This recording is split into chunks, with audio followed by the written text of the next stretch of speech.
Hai, saya Farah Diba Naya, DB. Ini adalah vlog kita selanjutnya. Sekarang kita udah di Bulukumba. Kita mau ke Leang Pasea. Leang Pasea ini kayak gua-gua gitu. Terus kita dapat infonya dari sosial media, updatean orang-orang yang udah dari sana. Fotonya sih keren. Makanya kita mau ke sana. Jarak dari Bulukumba ke Leang Pasea ini sekitar 15-an kilo kayaknya sih. Kayak apa di sini?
Hai guys, here up.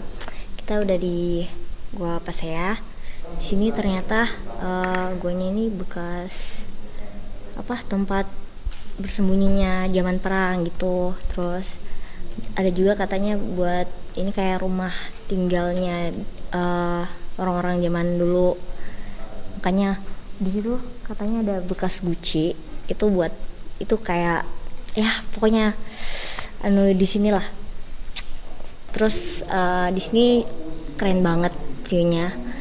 atapnya bolong-bolong, itu lubang gede, ada kelihatan matahari, itu keren banget lah di sini. Bagian sana juga keren banget lah view-nya. Kalian harus kesini ya. So see you in our next vlog guys. Dadah.